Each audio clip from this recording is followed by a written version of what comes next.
Welcome back to Teshkid FX for another Avax price prediction update, and in this video I'll be giving you the latest developments that have been happening here on the Avax chart, which at the time of this recording is holding below the 20-day MA here on the daily chart, which is now acting as resistance. We have also continued to obey the Elliot structures, and before I get further into the technical analysis and also give you my next price targets here on the Avax chart, first give this video a thumbs up, subscribe to the channel, and also check out the channel membership, and allow me to continue with the video here on the daily chart by first giving you the long-term scenarios that I'm expecting to play out, where you can see that Avax, from these low prices that we had been trading within, we saw that massive bounce to the upper side, seeing the all-time high at around the $56.6 mark. In what I'm terming is that first wave to the upper side, and after seeing the all-time high, we started the bear market where we had been seeing lower prices in this ABC corrective structure in a move that gave us a low at around the $10.21 mark, in what I'm terming is the low for that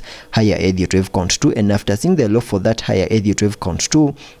whatever we expect here on the long-term scenarios is the start of an explosive move to the upper side in the formation of these higher Elliott wave count 3, where I have minimum target areas at the fib level 1.618, and that is at around the $247.61 mark, and that is the minimum that we can expect Avax to do here on the long-term scenarios. And jumping to the 4-hour chart for further analysis and also give you the short-term scenarios that I'm expecting to play out basing it on the Elliott wave structures, you can see that after making our lower low down there, we started this massive bounce to the upper side obeying the Elliott wave structures, where you can see that I have this Elliott wave structure in red, having that as the first wave, then a wave 2, a wave 3, then a wave 4, and then a wave 5, giving us a peak at around the $22.89 mark. And after seeing the formation of these 5 wave structure to the upper side, I believe Avax completed an even larger Elliott wave count 1 to the upper side. And after seeing the formation of a larger Elliott wave count 1, whatever we expect here on the short-term scenarios is the start of a corrective structure to the lower side in the formation of a higher Elliott wave count 2,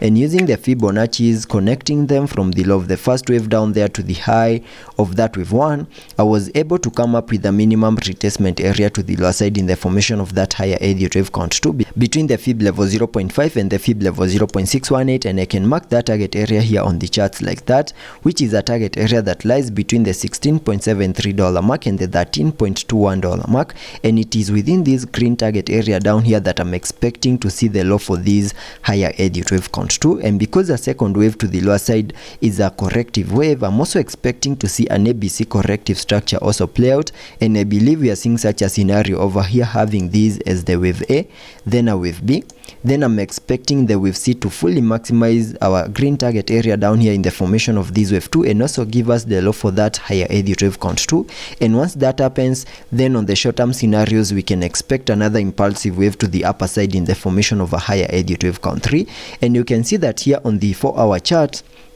at the time of this recording, we have lost the 20-day MA here on the 4-hour chart, which is now acting as resistance. We have also lost another key area of support at around the $14.72 mark, meaning it's now also acting as resistance, and that suggests that there are chances that the breakdown might continue to fully maximize our target area at around the $13.32 mark, and that is at the fib level 0.78. And once we fully maximize our green target area down here, then there are chances that we might be able to confirm that you have seen the low for that second wave and start a 5-wave structure to the upper side in the formation of that higher Elliott wave count 3. So that is what we can expect here on the short-term scenarios. We can fully maximize that target area and continue pushing even higher in the formation of this higher Elliott wave count 3. And because of that scenario, we need to be watching the next key area on the Fibonacci's, which is the fib level 0.78 as our next target. And in case we lose that key area on the Fibonacci's, then there are chances that we might continue seeing the breakdown, continue losing other key areas of support,